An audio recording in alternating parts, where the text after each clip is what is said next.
Hi, I'm Drew. And I'm Sam. And welcome to Drewling Samantics.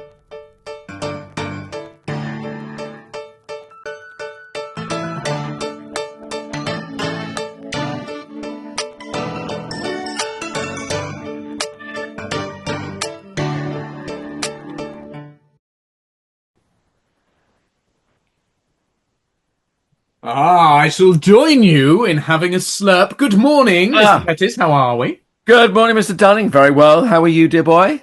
Yeah, knackered, mate. I have been so busy, and disclaimer, early doors, I'm not complaining. It's great. No. I'm bloody knackered. It's a weird one. You sort of feel like you're going into a period where work's a bit slow or a bit sparse, or you haven't got much in, and then people come out of the woodwork and you just can't stop smiling because it's like, oh yeah, I'm free then. Oh yeah, I'm free for that as well. It's been bloody brilliant, mate. Have you great stuff. Busy as well, haven't you? Weren't you? Yeah, well, I say it, weren't you Einsteining again? I had an Einstein shoot at the beginning of the week, and then I've had 3 days of children's events at the London Business School. So yeah, very busy week. I know.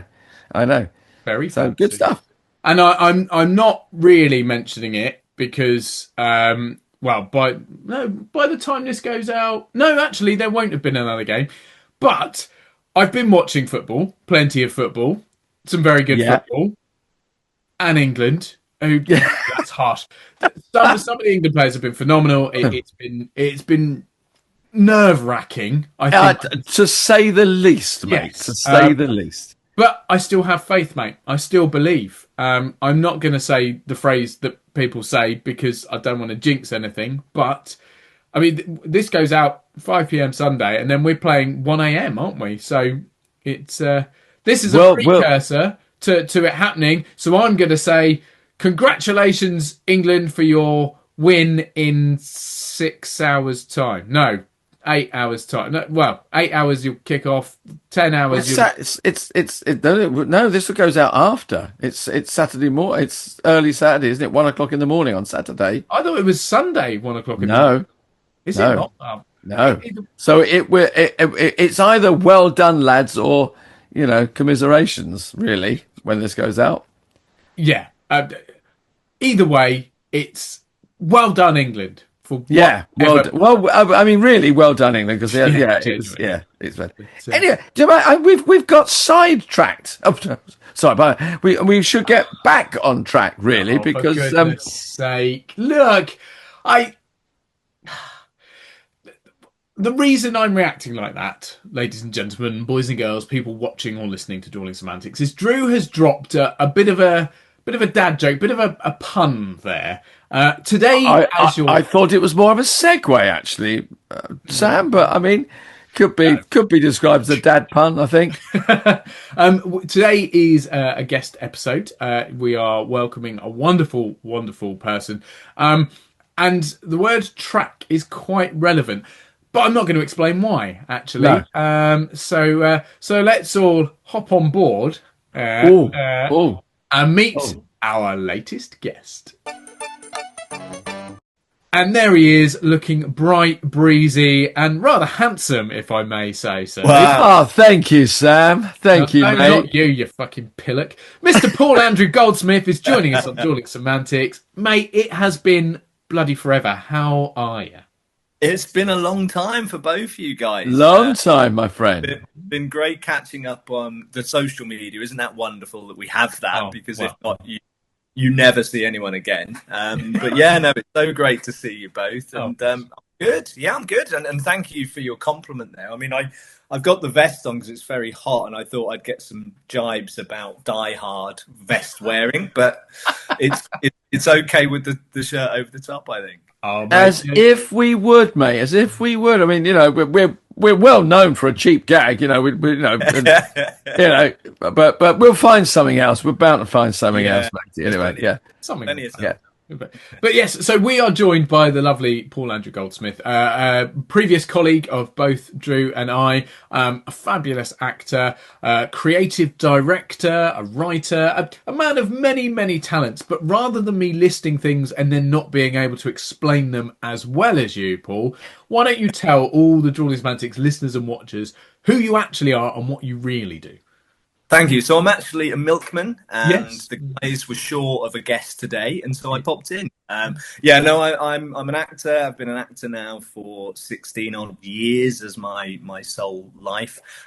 Creative director. I run a big production called the Polar Express every single year over in Dereham in Norfolk, which is wonderful. Yes, I write. So we have our own company, Twisted Reality Productions, and I write our scripts. Immersive dinner time theatre as well as open air shows, and I model. I do lots of modelling because I'm in that bracket now where all my castings say dad, father, dad, uncle. So you know that's where my Well, you need a bit of variety in there. You've got to have some of it. So I'm loving that I've stepped into that bracket. I think what I am is a creative, and I think it's always hard actually when people say, what is your job role? What do you do?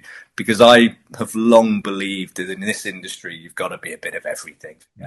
Get out there and work. I think that's what I am. I'm a hard-working creative. So if it sounds like I can do it, throw it my way and I'll give it a good go. I think that's how I've survived. I like that. So how did you actually start out then, Paul? You know, before your previous 16 years in the business, what else were you doing? What sort of led you this way, as it were? Do you know what? It's interesting because I was listening to Ian last week, who also I've worked with in, funny enough, role plays and different things. You know, more but big this industry is.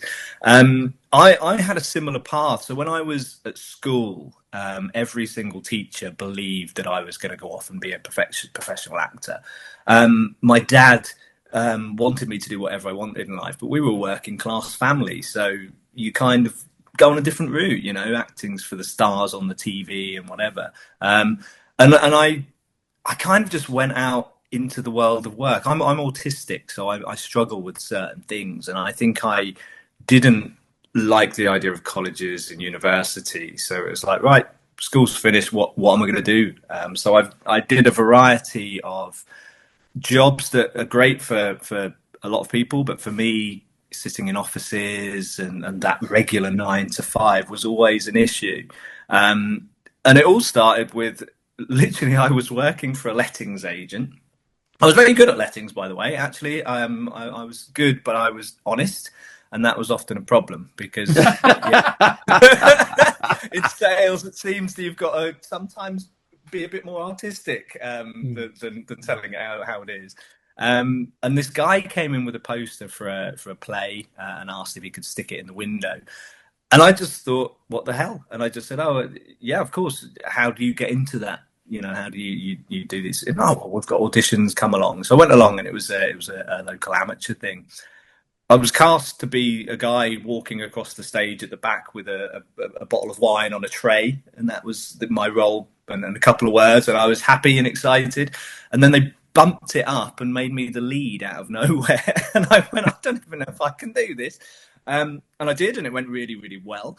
On the back of that, a good friend of mine who was a pro actor said, "Listen, mate, you should be doing more." And got a touring company to come and have a look at me in a show. They loved what they saw. Asked me if I'd audition. I did. Went out on the road on a UK tour, and have just kept at it ever since. So very similar to your friend last week, Ian. You know, like it's that thing of I thought it was a pipe dream, and very quickly worked hard to go. Actually, I can make a living. Enough of a living, if you can call our industry a living at times. Yes. And I think it was that thing of trying and doing everything. So when I did some training, a 2-year adult training theatre course, so I could still work to pay bills. And just bit by bit, I just pulled it in. And I think that's why today, when Sam said, tell us what you do, that's why that overhead of I do everything. Because if this industry related, aren't we so lucky to be able, you know, if you're, I was on a massive production for a feature film 2 weeks ago, fantastic studio. The day after that, I was presenting like a dinner time one-man thing to 12 people in a hotel. You know, that's the joy of it for me. And that's what's kept us going. So, yeah, that was my journey, if you will. But I think what's lovely with the industry this year is this nowadays. I mean, even the 2-year training that I did, people can get away with doing it different ways. You don't have to sign into these universities forever. Nothing wrong with that, but it's nice to know that there's people out there got the chance to do it. Because if it's in you, it's in you. It's still that, you know. So yeah. Nice. And also, I'd have been terrible at university. I'd have been absolutely terrible. I wouldn't have survived. Yeah. But it is knowing what you can and can't do. And I think for a lot of actors, they start out and they don't, well, I should be doing this, or that's the way that works. Everyone's race is different, isn't it? And I think once you find that the way it works for you, there is nothing wrong. Exactly. There's no right or wrong way of doing this. If you're working and you're happy, you've got it right, I think. Correct. Yeah. I mean, do you know what it is? I've always had this thing where the art should be the most free of anything. It should all be about us and what we think and how we create and the messages and the stories we want to tell. Yet for many years, certainly, I'm 48, so certainly when I was first starting out, it was exactly what you said. It was lots of rules where you can't do theatre if you're doing film and vice versa. You can't do this. You must have a headshot that does this. Or black and white. Can you remember them, Drew? Must have black and white headshots. Black and white headshots. Oh, who remembers when life was black and white, let alone headshot. It still can be. Yeah, we had no colour in my day, mate. It was it, wasn't it? And you must have it a certain printout, and we were doing all those things to the point where if you didn't do that, it was wrong, and you won't get anywhere. And aren't we grateful that we have a world where it is your journey? Somebody once said to me, like, what's the ultimate goal? And I'm different, I think, to a lot of people. I'm not about being a big star. It'd be lovely, don't get me wrong, for the money and getting more work. That's the only reason I'd want it, because you'd get more work.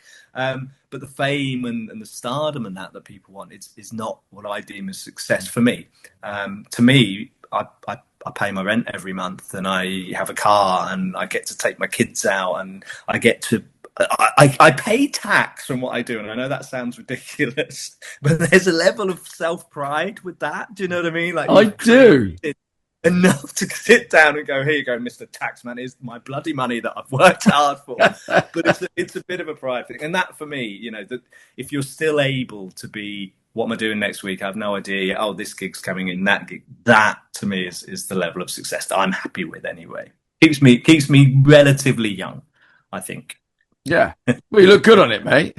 Thanks. Yeah. Well, it's amazing what you can do with technology, isn't it? Yeah. when it gets to edit, I'll take all the filters off, and people will see what it's really like. Do you know what I mean? Yeah, you're cruel. So you obviously, as you said, you started out sort of. There was no real kind of pressure to go into it, but you found the love, and things just added up and went on and on. At what point did that progress from going, well, I'm creating a successful career for myself as a performer? At what point did that sort of blend or change into, now I want to bring others on board and I want to create, and I suppose create opportunities for others as well? When did that thing? Well, do you know what? I don't know where your bases are now, but I'm based in Norfolk, which is a beautifully creative place. People love the arts. People love storytelling. You only have to walk through Norwich of a day, and there's somebody doing something busking that's creative. It's wonderful, but there wasn't many paid opportunities. And my colleague who I spoke about earlier, we got the chance to set up a company, and it was doing some immersive theatre at the time, brilliant museum, and we just went, wouldn't this be great if you can carry on bread and butter, because that's the key, I think, in this industry, those bread and butter gigs. If we've always got something that people are able to take on, that keeps them able to be in the industry, keeps them able to take the bigger work, waiting for the bigger work. So it kind of drove me at that point to go, yeah, I just want to have something that, A, for me, of course, a regular income, but the more creatives in this area, because you see them drop out of the industry so quickly. I mean, there's people now, they're spending 3 years training, they're spending a year out there trying to get work, and then the next year they're giving it up completely and walking away. And especially, and I think with my working class roots, there's a level of, I want to see that. I want to see people get that chance, and rather than them taking the coffee shop jobs, it's like, hey, look, you can come and earn a couple £100 for a night of doing this. You don't need to put it on your CV. You need to put it in your bank, so you can keep working. So it just kind of, that's what I've always been about, building opportunities, and I think that's why I've ended up so varied in what we do, because there's always a way to make. I'm a bit of a hustler, I think. Maybe I know us guys have all met doing famous sitcom Only Fools and Horses, but maybe there's a bit of Dell in all of us when it comes to this line of work, because it is a bit of hustle, isn't it? I'm sending messages to venues that have never had a certain style of theatre and going, hey, there's an opportunity for you guys to make a bit of money. Thinking in my head, there's an opportunity for another 4 local based actors to get some money while they wait for the big audition that doesn't come in. Yeah. It's being prepared to be like that, isn't it? I mean, there are so many people that start off and you say if it doesn't click within that first 12 months, people go, oh, it's like no. There are many more opportunities out here.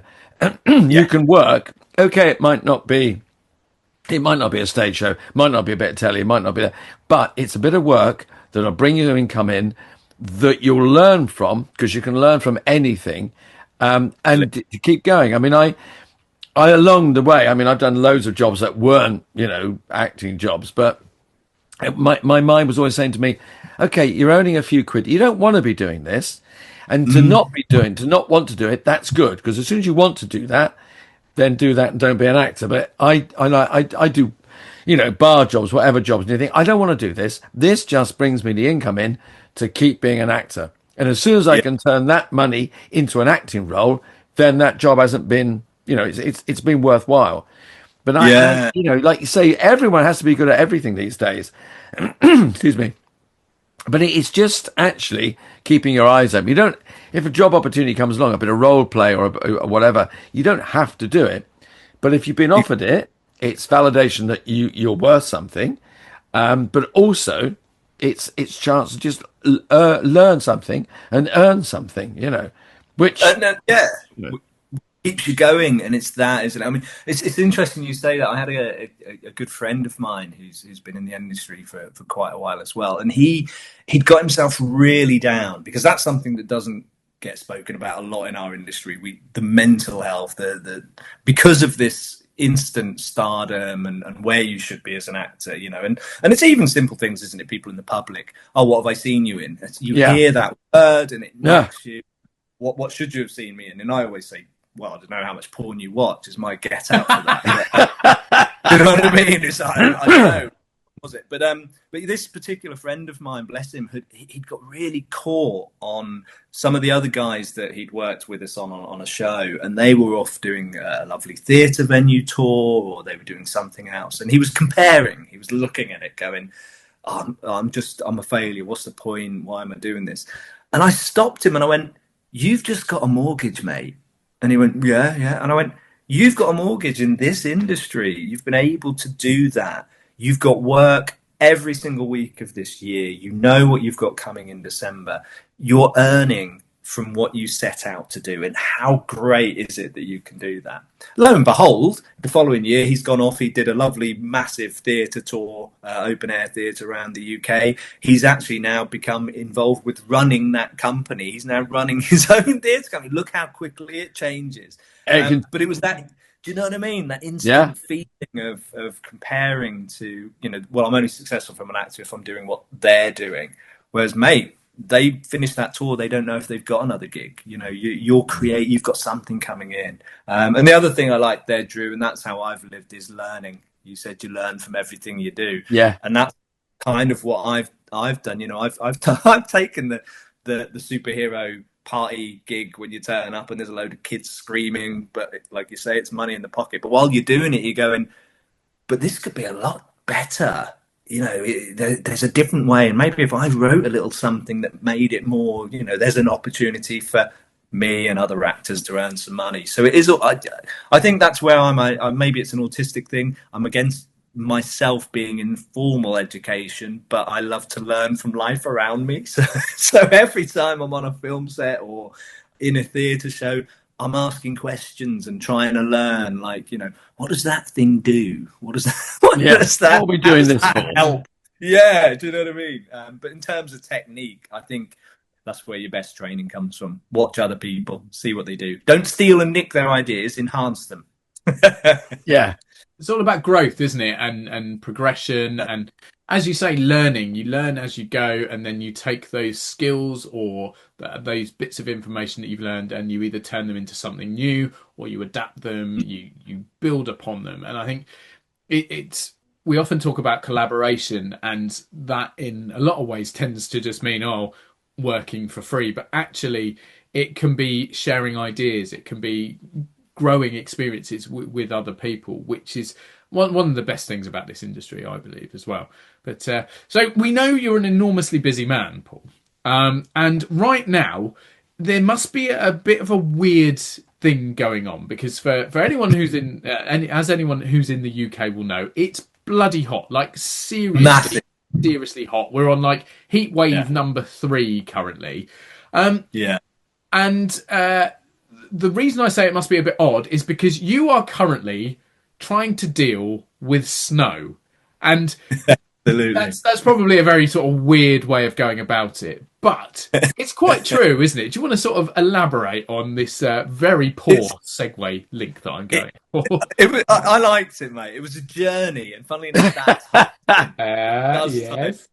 So I'm the theatrical director for the Polar Express live train ride at the Mid Norfolk Railway, and of course this period of summer is my casting period. So I have performers in their hundreds out there at the moment doing self-tapes for roles in the show, anything from a chef through to Santa Claus. So when those tapes come through and there's these guys sitting in front of the camera, clearly sweating because they've been putting everything they can into it, and they're trying to create the illusion that they're sat at the North Pole, my heart goes out to them every time, because I'm there doing other things like it myself.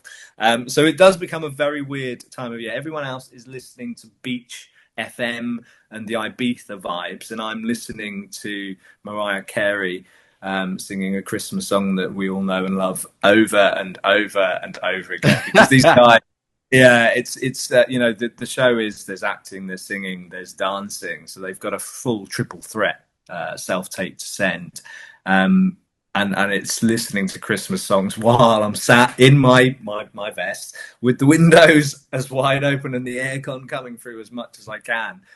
Just looking at them thinking, oh, bless you. And I wonder sometimes if that helps them, because my sympathy goes out to them so much. Like, yes, put them definitely in the maybe file, close to the yes for audition file. I think give them that chance, because they've worked so hard. Because some of them do. And I mean, I'm probably silly to myself, but it comes from many years of being an actor. I watch every single self-tape that comes in, and have done for the last 7 years of doing this. I also, even if it's a minimum of thank you but no, I also make sure I send them all something at the end of it. And those that get close to the audition room get a little bit more in their thank yous. Those that make it to the audition room get a full why you weren't successful on this occasion, because I think that is so important. I know it's different for casting directors, full on, that this is their day to day. It's thousands of different jobs they're doing. It's my one main casting period of the year. So I know I can give myself that time. But I just feel, you know, some of these guys, they'll send tapes and I tell them how long to do it, but they want to put the effort in. And you've got people handing tapes in with 6 minutes worth of stuff. And you know as well as I do, if it's 6 minutes in the actual tape they sent, they were there for 2 hours in that 30 degrees coming through their flat in London window. You know what I mean? So that the least they need to know is that when they look back at their YouTube link, it was watched it was seen, and that's being seen is so important. And so, so yeah, I've watched them all, and what's beautiful is so many of them will be the same story. They'll have created the same thing, especially our chef auditionees. They have decided they have to do two characters. One is a head chef in charge, and the other is a sort of weaker chef who's getting things wrong. So I know every single story of they didn't put the hot chocolate in, they put gravy in, it was salt instead of sugar. But it's still brilliant, because what I love, and I'm sure you guys do, it's why we do the job, is somebody's different take on that. Do you know what I mean? Like, while they've created the same story, I'm seeing the two characters completely different again, and it's magical. My problem is I could employ literally 1,000 people every year, because you watch them and you're just so like, that is so good. That was so good. Oh, but I've already filled the numbers. It's so hard. Yeah. And it breaks my heart. Casting, I feel, as much as actors, we can sometimes get a bit frustrated with the way that the casting works in this industry. I also feel for these guys a lot, but I think it's an important message. I think, going back to what we said earlier about feeling low as an actor and feeling alone, self-tapes have made us feel alone. There's no two ways about that. You can work heavily week after week, sending tens of thousands of them over, and never hear a thing, and never knowing, am I a good actor, am I not? I think it's worth people realizing the people that I say no to, that I think are absolutely brilliant and know they would do the job. And we do. We're very lucky. I think the autistic side of me, I remember these people as well, and I'm able to go, oh yeah, that was so-and-so. He sent me the tape back in 2019, and they've not got through the first year, they suddenly get through the second year, the third, and whatever else. So we are remembered, as much as we sit down the pub at the end of the week and go, oh yeah, they've not even watched the tape, they don't even know. There are people out there that are remembering you. So it is worth the effort you put in. Yeah. It's interesting. We're talking about this. I mean, Sam and I have spoken about self-tapes previously, but it's that thing of like, it has taken you one step away, the actor taken you one step away from the process, because before, you were in the room, there was the casting director, there was the director, there's a producer, whoever, and you were in their room with them. Now it's a self-tape, and it kind of removes you. You're out of that room. You don't have that. Yes, if you get recalled, sometimes a recall is in the room. It's an in-person. So it is nice to know, and we do the same when we cast our Christmas show. We do the same thing. As we watch everything, we try and get back to people. If we can't get back to them personally, we'll send something to their agent just to say, wonderful, but not this, but please tell them to come back next year. Please tell them to, we're doing another show in, whatever. Please let them, tell, because they're great, and that then, I think that reconnects the actor with that, because as a performer, as you know, as Sam knows, we all know, the last thing you want is to feel isolated. You've done your self-tape in your room, you've got your mate or your wife, your partner, whoever, to read in for you, and then you go, well, I'll just shoot it off now, and it goes into the ether, and you have no idea. So yeah, just to get that back, is great. But I don't know about you, I find that quite exciting, and I do makes me appreciate the casting directors, position. I used to moan about them a lot, and I moan about them less now, but I think it's quite exciting when you get all these things come in and you go, I've got this little Pandora's box of stuff I can open. What joy am I going to find? Occasionally, you do, and we have to say, you do find the duff ones, you do find the odd ones, but even then, I sometimes, if I can, get back to those people, say, do you know what? Next time you do a tape, try and do this, try and do that, or maybe do a little bit more research on what's needed here, guy. But but it is very exciting. But I mean, I'm away for a couple of weeks, but when I get back, we'll start our process. But it's interesting, isn't it? Because I believe the other day was the official midpoint of the year till Christmas. And when we are talking that we are now closer to Christmas than we were to New Year's Day. So that's where we are now, which is ridiculous. Yeah. But the clock starts ticking, doesn't it, Paul? I mean, you look at it and you think, oh, it's August or July, and think, oh, I got plenty of time. It just runs away with you. absolutely runs away. So I mean, I start work on the show itself back in February, March. You kind of the show packs away end of December, and then you're having time. So January for me is I do as little as I possibly can. I don't turn anything down. I still take it, but I don't. You know what I mean? Like, yes, I'm having a little bit of nothing, and then I get back to the show. But what I do is that first period is I'm looking at the previous year and what can be tweaked, what worked, what was great, what wasn't. I then wait for the venue to give me any new plans that they might have. You know, how are they changing the length of the show or whatever. So then I have a period where I've got that in mind, how I start working it. But then, as you say, it's all systems go from that probably start of June point. The casting goes out, then I'm working on the writing of the show this year, how it's going to work, how it's going to fit in logistically, and all of those elements. And then the next minute, as you say, you're standing there in November in a room with a load of people that you cast, ready to go.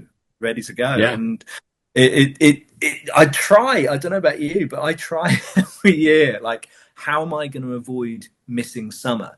Because again, being creatives, you if we wanted to, we could work 24 hours a day, couldn't we? 7 days a week. Like, as I'm writing the show for Polar, I'm also, do you know what? That's a really good idea for something else. I'm putting a note somewhere else going, think of this for a different show, an outdoor show, you know.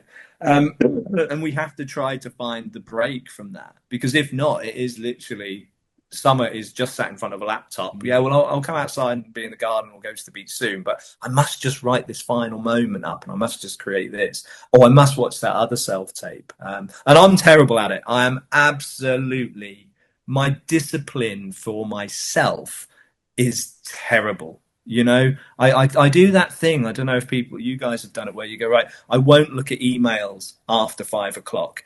And I try that all the time. I was looking at an email half time of the football the other night, you know, and I'm a massive England follower. And half time's come. I mean, to be fair, at half time of that particular game, I probably needed the distraction. But we're doing it, you know. I've laid in bed and somebody's sent a tape through, and I thought, oh, well, I may as well watch it now. I mean, that's just ridiculous, and we shouldn't do it. But as you say, it does make that time suddenly disappear. I think it's great for cast. I think I try to have it confirmed by the second week of August, because I love the idea that people know. They know what they've got. So that period of time is now booked. I'm getting nearly £6,000 for that period of time. What can I do in August and September and October to fill it? So but some of them are out there. You know, I don't know if you guys saw it this year, but I saw castings for Christmas shows going out in January. Yeah, and honestly, I'm so surprised and panicked, because I was suddenly like, oh my goodness, if people are out there in January casting, all the best people will have gone by June, which is absolutely ridiculous. This is not how it works. We've got plenty of brilliant performers, but yeah, I'm not sure how I feel about that. It feels very early for me, but equally great if you can. You know, our goal as self-employed people as well, you know, is if we can book our X amounts of periods of time in advance, we're away. I think it only affects those that do want that. We talked about it earlier, but that, what if that big thing comes in? What if the BBC drama lands? What if the West End show comes? Yeah, it's affecting. But hey, if that ever comes, I'm the first pushing you out the door saying, go and get it. Go and do it. Go and do it. It should be, do you know what I mean? Yeah, you can come and be a conductor next year, mate, but go and take the opportunity. We had a lad not last year, the year before. He landed a contract in the West End. It was in Lion King. A brilliant performance, brilliant role for him. But he needed to go down for, I think it was a third recall. You know, he'd been in and out so many times. And coming up to Polar, they were concerned because they were saying, well, you know, he's a bit worried because he's not sure they're going to want him down there, which of course will mean a couple of days off the contract. We're a bit worried that he's letting you down. And we're letting us down. Like, if he's got the chance to go and be in a year-long minimum contract in the Lion King West End, I'll drive him down there from the show myself. It's fine. He deserves opportunity. Do you know what I mean? Like, you've got to be allowing people that sort of stuff. It frustrates me if it's like, well, I went and earned 50 quid to be on a student film that day. That's a bit different. But when the opportunities are there for the guys, they're there, and it's got to be taken. But that comes from the understanding, being a performer yourself, being in this industry and seeing it from different sides, and having that awareness, which I think just makes all that difference. And a lot of the things you've said, things like getting back to people, regardless of whether it's a very short note or not, actually watching things that are submitted, all these things mean so much to a performer. And sadly, and I'm not tarring everyone with the same brush, but sadly are becoming more and more rare in the industry. Yeah.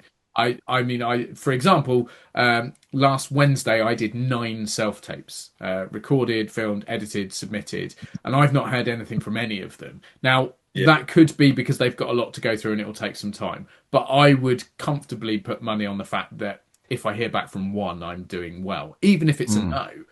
And that's just the pace of the industry and the nature of people being so busy, but equally the fact that maybe the value isn't always there, like working for someone like yourself who is a performer and knows that even that little no means a lot, or that tiny little bit of feedback or acknowledgement can change everything. But no, do you know what it is? There's that old thing, isn't there? Well, if you hear nothing, nothing and whatever. And it's the thing, no, I'm happy to hear a no. It's not protecting my emotions or whether I think I'm a good enough performer or whatever. I need to know no, because that stops me. It stops me thinking I might have this gig on those days. And that thing when your friend phoned up and said, we're having a christening for our child on the 17th of June. And you're going, I can be there, but what if that lands? If that lands, I might not be there. And it's just giving a heads up. There's nothing wrong with telling me, no, I'm not going to cry. It's fine. I can go, great. I move on. Because you've done it. I've done it. You're literally at the cinema watching the guy who played the role that you auditioned for. And it's only in that moment you go, I didn't get it then. Oh, yeah. Like, hang on. I remember for that. Yeah. I do that. Paul, it's been incredible chatting and catching up. I think we could sit here for hours and hours, but you have chefs and Santas and God knows what else to find. So we're not going to keep you too much longer. But one final favour, if you will, mate. We've got a couple of minutes left. You've done so much in this industry and experienced so much. You must have a little anecdote, a little story, something you can tell us just to finish off today's ep. Well, yeah, let's keep it where we've been talking about the polar casting. I think that's the obvious one. One thing I'll say to all actors is when you get the self-tape or audition sides, just follow the brief to a T, because we had this guy one year. And a lot of people do this thing in tapes where they think they have to stand out, do something different because it will make you stand out. So we had this guy and he was auditioning for Santa role. And it was great. He was zoomed in on his top, and he'd put a beard on. He'd actually gone that far. Don't need to do that, but he'd done it. But wow, this guy's looking good. And then he sort of said a few odd things. And then all of a sudden the camera panned out and he just stood there in his underpants and just put his hands on his hips and went, ho, ho, ho. And my mind just went, no, but what was that? I to this day, and also going back to what we just said, because I've set myself this task as much as possible, give them at least a no. It was, hello, thank you very much for your audition tape on this occasion. You've been unsuccessful. I could have said because it's Santa Claus, not Santa Pants, but he decided that was his thing. It was because the pants had a little Santa head on them. So I think he wanted to show me that he's got a pair of Christmas pants. I don't know. I never got it in my training. If you guys did. No. It's interesting, isn't it? Because, as you said, they do say be memorable. And we've all done it. We've all done things slightly differently or gone, do you know what? That might give me that psyche. Because if you go into something and you're perfect at everything, but so is someone else, how do you choose between those two people as a casting agent? So, I don't know. that guy had a funny pair of shoes on, or that guy was in his pants. In his underwear. Yeah. Perhaps pick your audience and your moments slightly. Yeah. I think that's the cool. Yeah. You know that thing about years ago, you there was that thing like wear clean underwear in case you get run over. Well, wear clean underwear in case you get a self-tape. Exactly that. Although, I mean, the irony is, we have all done self-tapes where the bottom half is very different to the top. I appreciate very true. Yeah. But not as a choice, I don't think. No, absolutely. Paul, mate, it's been blinding having brilliant you on. stuff. Oh, guys, so much. It's been far too long, but it's been wonderful to catch up, and we will definitely get something in the diary to have a catch up in person as well. But thank you so much for giving up your time, and all the best finding Santas who are fully dressed. Yes, they are out there. Thanks so much, guys. Pleasure. Cheers, Paul. Take care, buddy. Care. See you later. Bye. Bye. Well, I mean, isn't it lovely when a guest comes along and does all the work for us? Oh, I mean, he knows his stuff. He enjoys talking about it. I mean, a nicer man you couldn't wish to find. And also, isn't it lovely to hear him say how he cares about, he's obviously very, very busy. And I know from personal experience and yourself, in the audition process, how busy people get. Yeah. But he takes the time to go, thank you so much. Yes, there's a reason. No, there's the reason. That level of care really, we know him as a lovely guy anyway, but it's just nice to have that endorsed, isn't it? Yeah, I think it sounds like we're flogging a dead horse, broken record and all that, but I cannot put across how much of a difference it makes to have some sort of acknowledgement.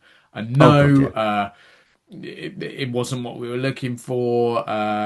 Thanks, we've received it and we've watched it, and we'll be in contact if we want anything else from you or if we need anything else from you. But just to know that it's got through. But like I said when Paul was with us, I did 9 self-tapes in a day a couple of weeks ago, and not heard a single thing, not even a thanks for sending it through, we'll be in touch, or thanks for sending it through, we'll be in touch if.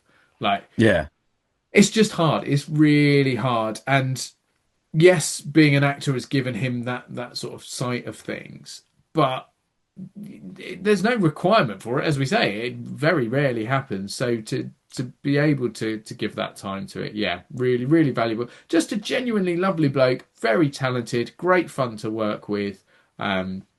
And anyone who is looking for work this Christmas and is in the Norfolk area or is happy to be around the Norfolk area, if you fancy getting your Santa glad rags on, not just your Santa pants, we must reinforce. And there are lots of other opportunities as well, so it's worth looking into if you're a performer and absolutely work around that area at Christmas. But what a lovely, lovely episode, mate. That was nice. I don't think we should really say a lot else because we'll just drop the. We'll just muddy the waters, mate. There's no need for it. Let's just leave it alone, and leave it at that. I am going to slightly piss on your cornflakes and say I was right. It is early hours of Monday morning. Yeah, I know. I got to take that, but you're absolutely right. I don't know what I got. It is Monday, not Saturday. So when this is going out, we don't know, but we do know England are going to win, so that's fine. But if they don't, then we weren't wrong. We were just positive. Positive. That's it. Positive. We're going with that. It's all about positivity. Paul was positive. We're being positive. The podcast is positive. We'll be positive next week. That's what we'll do. That. All right.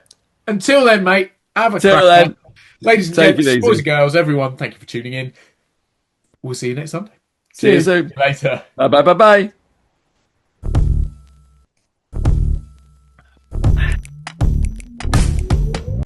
Thanks again for watching this episode of Drewling Samantics.